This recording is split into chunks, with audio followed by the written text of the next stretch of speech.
Uste dut azaroaren 25 niretzako gutxi dela gaur egun.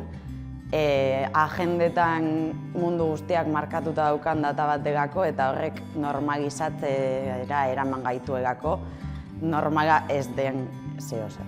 No debería ser un día solo del año, pero por desgracia es lo que en este momento está pasando, aunque para mí hay momentos en que resulta un encuentro entre muchas mujeres y a veces hombres, donde gritamos cómo estamos padeciendo violencia machista día a día.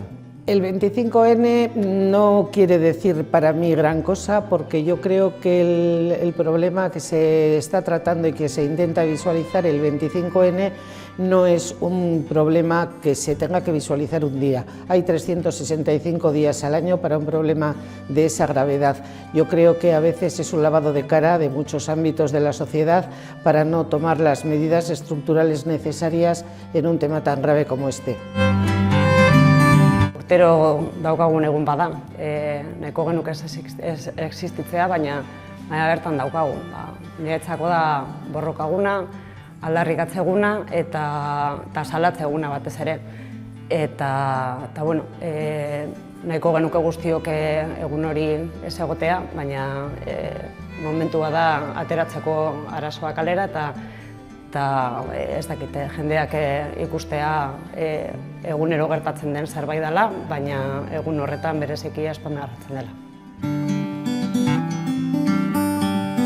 Se celebra el 25 de noviembre porque en el año 1981, en un congreso latinoamericano que se celebró en Bogotá, se decidió esta fecha como fecha en la que en 1960 se había asesinado por la policía 3 hermanas activistas políticas por la policía de República Dominicana del presidente Rafael Trujillo.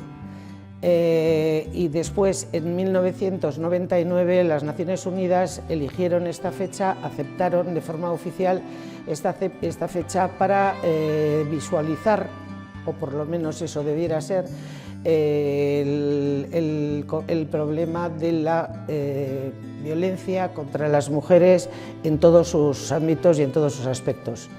Emakumeok ez gara talde homogeneo bat, eta beraz daude testuinguru asko eta errealitate asko matxismoa bizitzeko eta modu asko matxismoa bizitzeko. Uste dut emakume guztiok pairatzen dugu, ere uste dut emakume guztiok erramientak sortu ditugula horri aurre egiteko eta modu ezberdinean eragiten digula, baina historikoki emakumea invisibilizatua izan da, zapaldua izan da, estereotipatua izan da, eta hori da emakume guztiongan pisatzen duen violentzia bat, eta beraz esango nuke baietz emakume guztiok pairatzen dugula moduren batean matxismoaren indarkeria.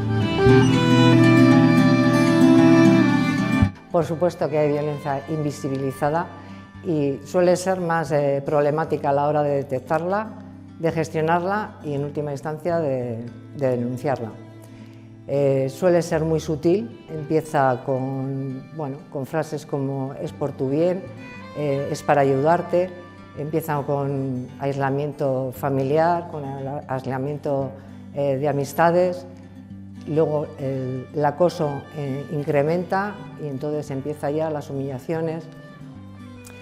Y está, yo creo que en la calle, en el trabajo y en la casa, por supuesto. Esta sociedad patriarcal lo que hace es invisibilizar ese tipo de violencia, que es la violencia psicológica y emocional.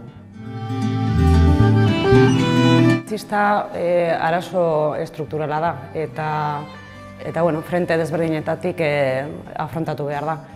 Alde batetik instituzioek eman behar dute erantzun bizkorra, zuzena eta egokia, eta erantzun hori izan behar da eraginkorra, eta tratatu behar da bai era orokor batean, eremu guztietatik begiratu behar den zerbait da. Bestalde, adibidez askotan, daukagunean violentzia matxista kasu bat, foko guztiak biktimari begira jartzen dira, eta bueno, erasotzaileari eta gizarteari berari ere begira jarri beharko lirateke foko horiek. Hori guztia ahaztu gabe, biktima dela eman behar zaiola erantzun individuala. Eta bueno, gizartean ere badaude erronka potente batzuk afrontatu behar direnak, adibidez izan daiteke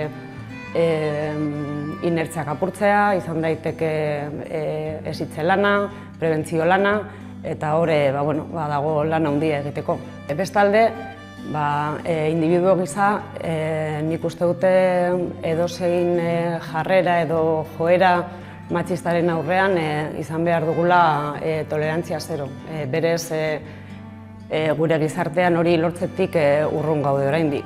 Eta ez da bakarrik emakumeen arteko kontu bat. Emakumeok eta gizonak izan behar gara gai dauden erasoen eta arazoen aurrean biktimari laguntzeko daukan bide zail horretan. Azken finean badaude violentzia mota asko, ikusten direnak, ikusten ez direnak, etxe barrukoak, eskolakoak, lanekoak, ez ezagunen artekoak, eta erakustea, gure lana da, individuo gisa erakustea biktimarekiko empatia eta sentsibilitatea daukagula guztiok elkarlanean eta guztiok batera.